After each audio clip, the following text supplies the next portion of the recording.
Yo, what's up, guys? Over the weekend, I went into the movies, so let's get into this review, man. Let's go ahead and talk about it. I'm being foolish. It's the worst fake crying I've ever seen. She's just using the technique. A what? The technique.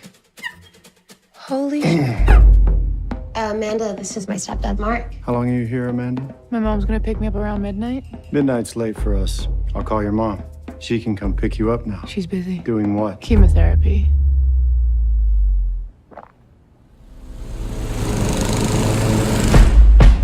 I don't have any feelings, ever. And that doesn't necessarily make me a bad person. It just means I have to work a little harder to be good. I'm sending you to boarding school. After that, you're off my payroll. You hate him. You despise him. Honey, you can't go in looking like that. I'm fine. Let me just... I'm not gonna have to stand here all day like a robot repeating myself. I'm fine, I'm fine, I'm fine, I'm fine. You ever think about just killing him? How would you? What the hell is he even doing here? I am providing you all with early drug experiences that you will forever cherish. Who the hell are you? We have a business proposition for you. You got a gun? Yes, I have a gun. You don't know where I come from. Westchester. Amanda. You have no idea. I didn't think you'd bring it here. You want to hold it? No thanks. Anyway, you cannot hesitate. The only thing worse than being incompetent, or being unkind, or being evil, is being indecisive. Okay. Shall we?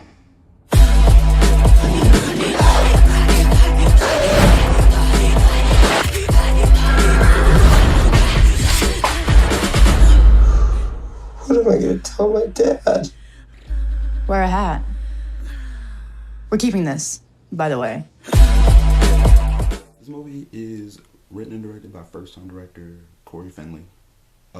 It's the final movie from Anton Yelchin, unfortunately, and it stars Anya Taylor-Joy and Olivia Cooke. Basically, what's this movie about? This movie is basically going to be about Anya Taylor-Joy's character who hates her dad, or her stepdad, my fault. Her stepdad is a horrible person. He basically wants to send her to boarding school just to kind of get her out of the house.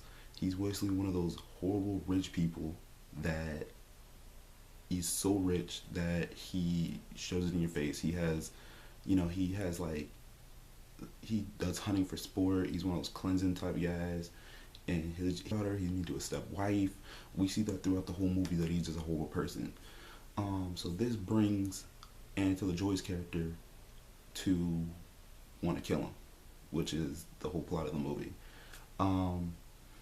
You also have Olivia Cooke's character, which is supposed to be her friend. Her character is really cool, actually, because she doesn't have feelings at all for anything, which a lot of us can relate to, because that's hilarious. She just doesn't feel, so everything that goes on in her head, she says it out of impulse without having any regards to anybody else's like emotions, or if she does anything, she just won't have a reaction to it.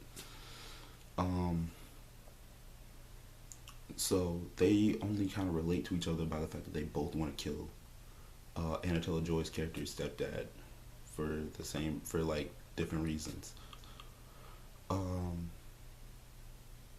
coolest thing about this movie that I think is I really like how the cinematography is. I think the cinematography is beautiful. I think throughout the whole film it looks like this amazing, gorgeous, shot-by-shot thing. Shot-by-shot, like, just the frames are just beautiful. Like, the lighting in the film is great. I think all of it looks like amazing. This is a pro as well as a con in the movie. I'm gonna tell you why it's a con and probably toward the end of the review. One of the other things that I thought was really cool about this film was the fact that we're seeing this whole movie from the point of view of these two girls through Anya Taylor-Joy and Olivia Cooke's characters.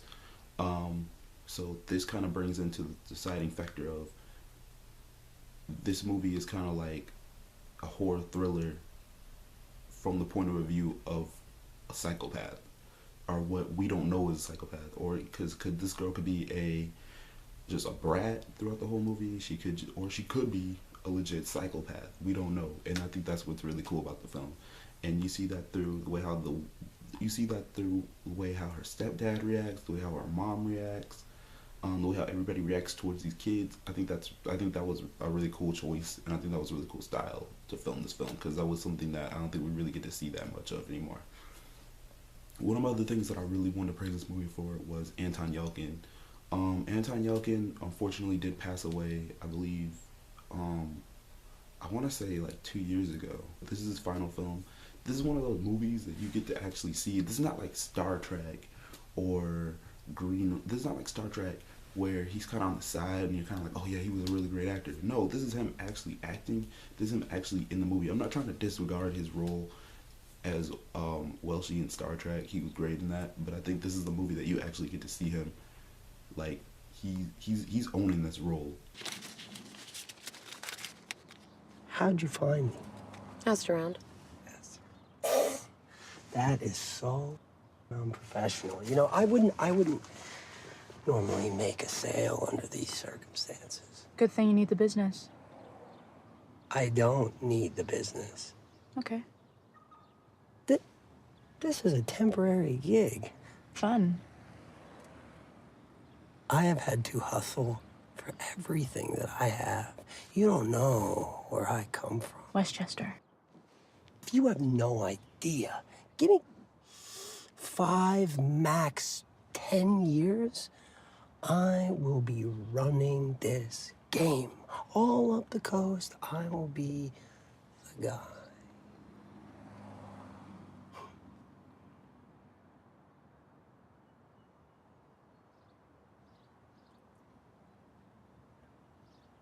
You got a creepy friend. I know.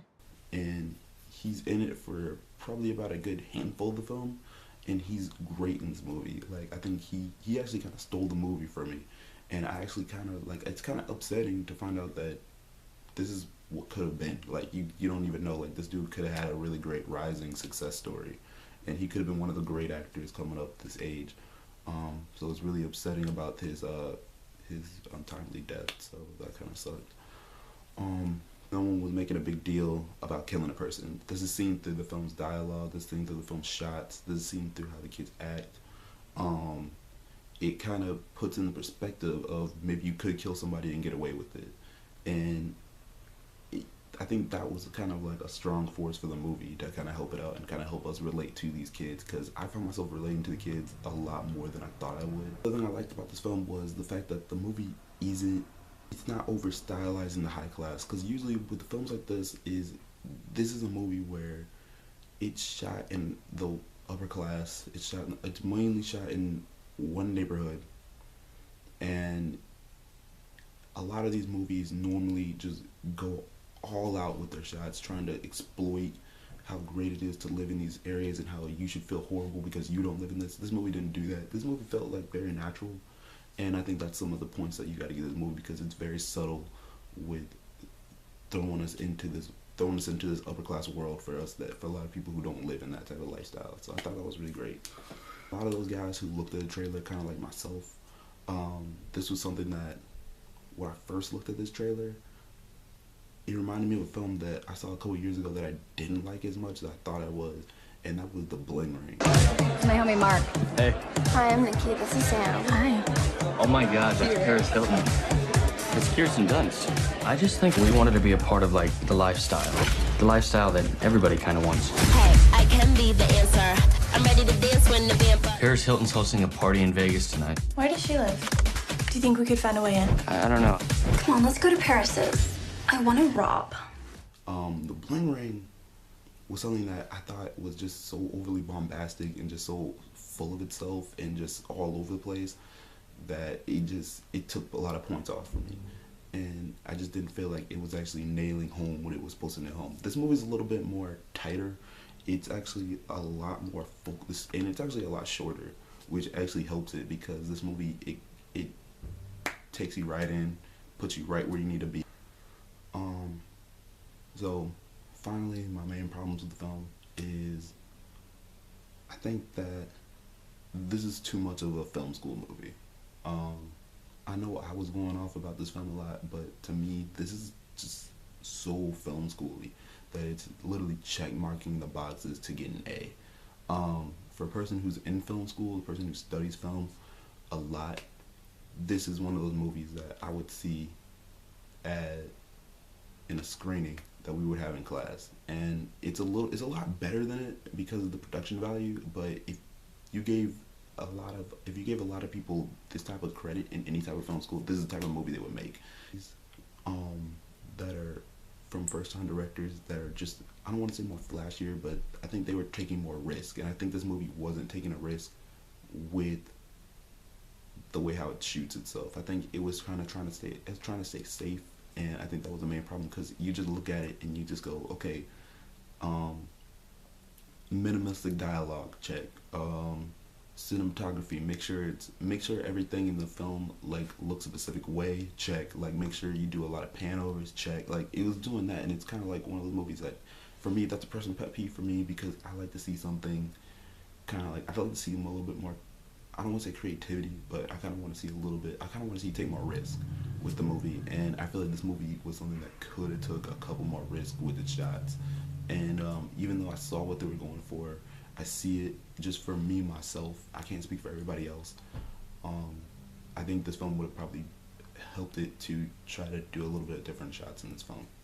So I kind of want, like, this is something that I think I have to rate it for different people. For anybody who really loves film and anybody who really loves going to see movies and they just love these artistic films, this is definitely something you're going to want to see in theaters. So this is definitely going to be something that you want to give a thumbs up to. For anybody who's going in here thinking that they're about to watch a horror thriller, like a straight up murder, or it's going to get crazy, this is something you might want to skip. Thanks for watching, guys. I'm going to try to get some more reviews up this week. Check back tomorrow. I'm going to have the review up for Love. And I'm also going to do a trailer talk. So make sure you guys come back for that, because that's coming up this week. Peace out.